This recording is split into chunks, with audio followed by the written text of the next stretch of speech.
Italian Prime Minister Giorgia Meloni has reportedly urged President Volodymyr Zelensky in private to consider making what she described as painful concessions, signaling a dramatic shift in Italy's behind-the-scenes diplomatic approach.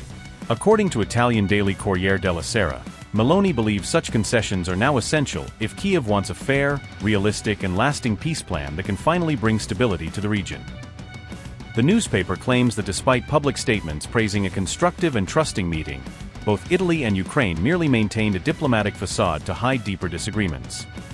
Behind closed doors, the two leaders reportedly clashed sharply earlier this week over their fundamentally different visions for how the war should end and what a final settlement should look like. Sources say Zelensky even requested Meloni to use her connections to help soften President Donald Trump's hardline position on Ukraine's obligations in any future peace deal. The standoff between the two leaders is said to stem from Italy's support for Washington's push to accelerate peace negotiations, even if that means pushing Kyiv towards unwelcome compromises. Meloni's advisors reportedly believe that Zelensky's political standing has been undermined by a growing corruption scandal in Ukraine's energy sector, making him more vulnerable in negotiations. These revelations emerged just weeks after a US-drafted peace plan was leaked, stirring major debates across Europe and deepening scrutiny over Ukraine's negotiating position. The initial version of that proposal allegedly demanded Kyiv withdraw its forces from parts of Donbass that it still controls, a requirement Ukraine reportedly refused outright.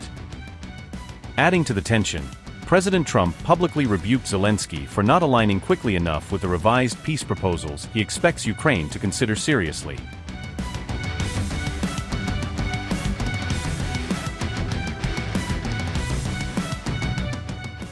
This broader shift comes after Italy unexpectedly slowed down NATO's new program aimed at purchasing American weapons for Ukraine, signaling deeper policy recalibration.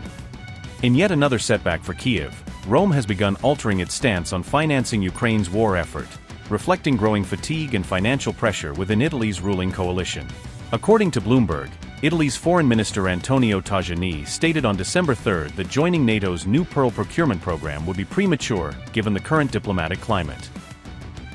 Tajani argued that if ongoing diplomatic efforts actually succeed, the entire justification for a new military buildup would become redundant. The Pearl initiative, led by the United States, is designed to streamline large-scale weapons procurement for Ukraine as the war with Russia drags on and ammunition needs surge. Reports suggest that Italy's financial resources have been stretched to the limit, creating fresh political tensions within the governing coalition over how much more support Kyiv can receive. As a result, Prime Minister Meloni is now recalibrating Italy's entire support strategy for Ukraine, balancing diplomatic commitments against worsening budget constraints. Italy has also become the first EU nation to openly declare that weapons deliveries to Kyiv might pause if meaningful peace talks begin, breaking from the bloc's usual consensus. This shift places Italy closer to countries like Hungary and Slovakia, which have long taken a more skeptical or openly oppositional stance toward supporting Kyiv. Politico earlier revealed that Hungary is planning to form a new Kyiv-skeptic alliance inside the EU, roping in Czechia and Slovakia to reshape the bloc's Ukraine policy. Experts warn that such an alliance could significantly undermine the EU's ability to provide both financial and military support to Ukraine at this crucial stage of the conflict.